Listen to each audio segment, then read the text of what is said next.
Hello, everyone, and welcome to the Telespazio Xpress Talks, a 15 to 20 minute talk with leading figures from the new space sector, where we will talk about technology and sustainability. Welcome and enjoy the Telespazio Xpress Talks.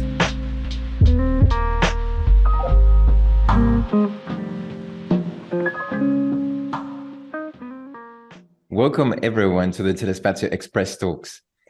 This is the very first episode of a very limited series on space, particularly the new space ecosystem and the impact on sustainability, where actually Telespazio is very involved in. Today, we have with us Mahsa Taheran. Hi, Mahsa, how are you doing?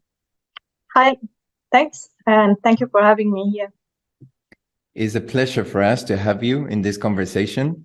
So just to give some information to the audience, the plan for us today is to be discussing for around 15 to 20 minutes in an informal conversation about what you guys in Constellar do. And so, Mahsa, tell us a bit more about yourself and where does this interest for space come from? My name is Mahsa. I'm originally from Iran. I've been in Germany for the past 5 years, I would say. And I think that, I've studied aerospace from the beginning, from my bachelor's. And the decision really goes back to when I was 12, 13, around that age, really a teenage. And it's funnily coming from watching the Space Odyssey when I was a real kid. At the time, I was in Iran and I didn't really have space around me in that sense that you or the kids of space age are experiencing it around themselves in the news or on TV. But again, it was inspiring enough for me to pursue it and follow it from that age on. A lot of us actually have begun, to have an interest for space based on movies or Space Odyssey. As kids, we were looking up to astronauts and looking up to space adventures. I wanted to focus, though, on a couple of things you said. You said you come from Iran, and now you've been living in Germany for the past 5 years. But I was a bit curious about, how you made this transition, because I suppose coming from Iran, it's quite a big shock to come in Europe and then work in the space sector. And how easy or difficult was that for you? Can you tell us a bit more? Yeah, I think so. The first time I actually came to Europe was for my master's. I kind of was really set to study aerospace or continue in space because at the time, in my bachelor's, I was exposed to a lot of aeronautics, but really not that much space, which was my actual goal. So I think it was really logical to move to somewhere where the space industry is actually developed and I could get some experience. I wouldn't call it easy, but it was also lucky in the sense that I got quite good financial support. It's really a good time to also thank a couple of people that supported me. I think one example is that I got financial support to study at ISU, which was provided by, at the time, Anisha Ansari. You might know it as a commercial astronaut or tourist, space tourist in that sense. So she made it possible for me to also study at ISU, which I'm really thankful. I think it should be now more than 10 years, and I'm really thankful that this happened to me. But yes, so through a lot of support that I got from many people, I would say it became possible to move the space to space industry gradually. And then in Germany, I did my PhD. I really needed it as a person to develop myself for the project that I'm right now doing, I would say. Of course. The space sector is probably the most international industry there is in the world. Every time we send a satellite up in space, it doesn't stay still over one specific country. particularly new space. Of course, if we go to geostationary world, it's a bit different. But nevertheless, you have visibility over a big part of the globe. You have so many different people collaborating in all kinds of projects. I mean, to this date, you don't see so many Russians and Americans working together in the same project. And there you go to the ISS. You were talking about astronauts. There you go. I wanted to focus a bit more on your personal involvement in Constellar. What in particular attracted you from Constellar? Why did you end up there?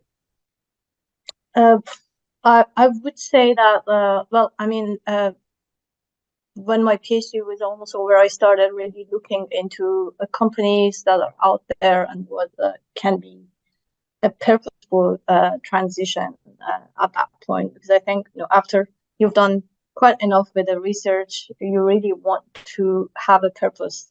You want to have like a new PhD in itself is a goal. So after that, you really lack the purpose and you want something purposeful. And I was lucky from the beginning that I actually had my mom working in the GIS sector in Iran, so I was exposed to the whole remote sensing data from a very young age, I would say. And then came a couple of job offers, but I think Constellar, what really attracted me was a mission that it has to improve, actually have some actionable data that really is effective in real life and can be really impactful in close future, I would say. This is really the big point for me.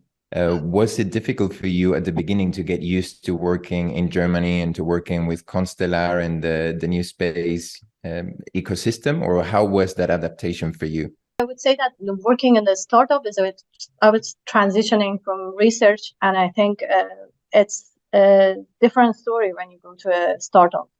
So the whole responsibility, the whole connection to the actual mission is a bit different because, well, startups are supposed to be small. So the big chunk of the workload is always on each one of the team members, and each one of the team members can be really influential in the question is if this mission would be successful or not. Absolutely. I mean, the sense of responsibility that comes with a job is but great. It's also rewarding, I would say.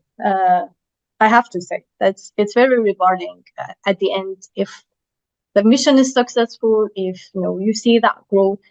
In any case, it's a very rewarding experience as well.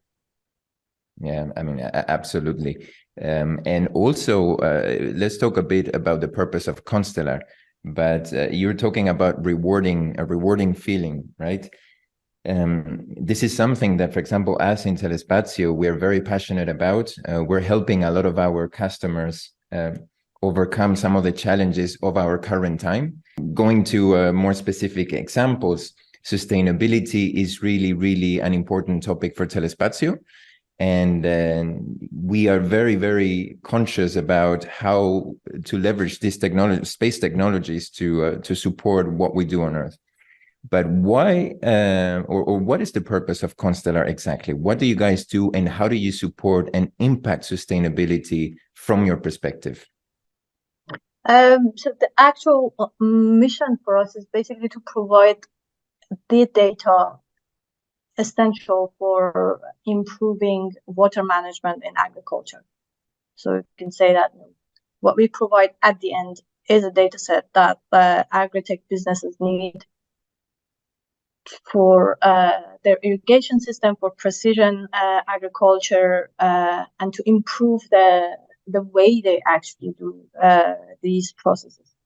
For that, we're also building our own constellations, but the data should come from somewhere, and this is the purpose of the constellation itself, to provide the thermal data necessary for these data products. So that's and how that relates to sustainability is clear, I think. Water is basically limited, and we know that. And water and agriculture is a big part of our food. So you have growing population, you have climate change affecting the agricultural practices, and you have to deal with them, I would say. So part of really dealing with climate change is understanding it better, limiting the carbon generation, but at the same time we have to also learn, I think, how to deal with consequences, because the consequences are already here, and that's why we also need to improve the way we do things in general. I couldn't agree more. Particularly now, you look at what's going on. Talking about Europe, there are droughts in many countries. If you look at Spain, for example, where I come from, in many cities, it hasn't rained for the last 100+ days. And summer is approaching, but we're not there yet. So the importance of rationing water and knowing how to use water to water the fields, to get a better yield, and to improve crop production and optimize how we produce the food that then we're going to consume, it's incredibly important these days, and it's going to become more and more important in the future. So some of the things we do with our customers in Telespazio, we also work directly as in Telespazio, but also with EGOs in the geoinformation domain, and we try to provide valuable insights to our customers to understand better, all these effects of climate change and how space solutions can support their activities. But I have to ask you, how is it for you guys? So how hard is adoption for your end users? Because I imagine that you go and talk to a farmer, and maybe not all of them understand the value of space technology. So how is this adoption, and what are you trying to do to help them understand the benefits of it? Yes. So first of all, probably like the best people to talk about this were probably our excellent, amazing commercial team that are day-to-day talking to customers. I just can retell what they say.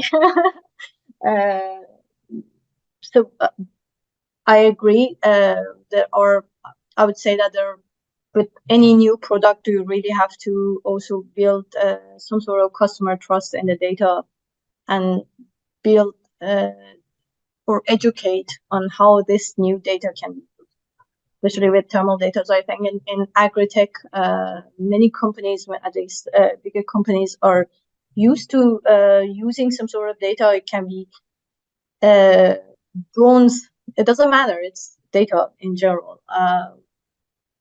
Or even visual data, or similar data, but with thermal data, you probably, or when you talk about thermal hyperspectral, you probably want to build some sort of understanding, or to develop that understanding, and also understand their mechanism, because I think if it's too far from what is being done, it's hard to adapt, and then you cannot really build the market. So it should be also gradual, or start from what's there, what's known, what's being practiced, take it a bit further, and build that trust, rather than just drop something and hope that the customers understand.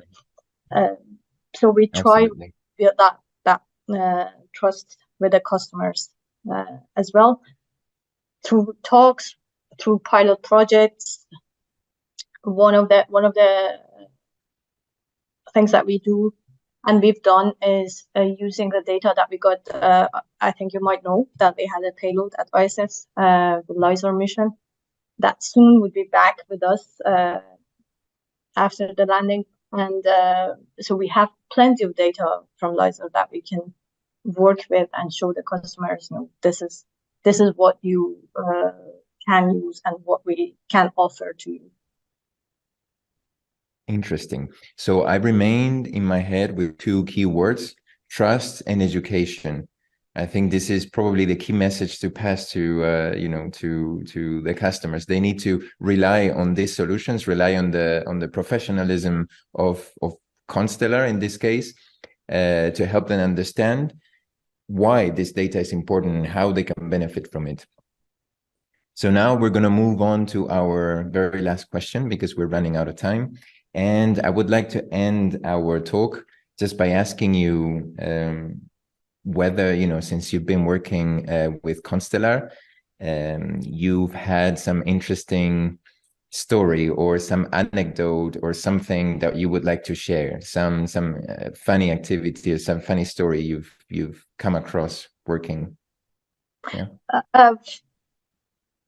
I wouldn't call it funny. So I can think of a couple of things, especially. So, for example, one funny thing, I think over the years that you work in a startup is really seeing the growth and the concerns that you have with the growth. And I think a couple of months ago we had it was probably like even last month that we had a meeting, and suddenly my concern was with the meeting at the office was that we don't have enough chairs anymore. So I think when I joined Constellar, we had plenty of space and we were so proud of it. But I think I kept asking people every week that if someone has counted the chairs and if they're enough. Another thing though that I wanted to say, which I really appreciate at Constellar, is that we also really have that sustainability concern also with the human relations. I think part of the sustainability are really the people. And as long as you really have to also appreciate the people to appreciate the environment. But that's how I see it, that if you cannot appreciate the people, you're not going to also appreciate the environment enough to say that, look, we're working on the sustainability topics. And I think this is what we really have at Constellar, which makes me as an employee to really appreciate it every day. And one example of it is also how it's really possible. I think last time I was in the office, because we also work remote. But last time I was in the office, I suddenly saw Max, our CEO's children also playing somewhere in one room, which was it's amazing to see that relationship. It's a safe place also to bring in also your kids, let them play, or if you're in a meeting, it's really possible to see someone's kid passing by. But I think it's also part of this human relation, this teamwork, the way we really connect to our work and our team, that together builds this sustainability concept, a holistic view on it, at least. Love that. So it wasn't funny, but to me, this is always really something that I appreciate. It's a very positive message at the end of the day. So I mean, at the end, sustainability is also about next generation, right? Absolutely, absolutely. And from such a young age, they're already seeing this, from parents and from colleagues. So it's ingrained in them. They're growing up with this mentality already. So that's the end of our conversation. Mahsa, thank you very much for your time. It was a pleasure.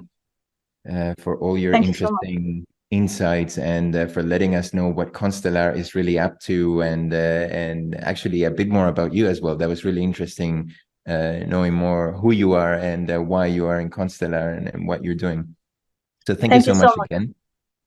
And I wish you a very successful continuation and hope that you can educate and have more customer trusting Constellar in the future, and supporting this very important topic of water management and improving and optimizing how crops can in the end produce more food for humankind.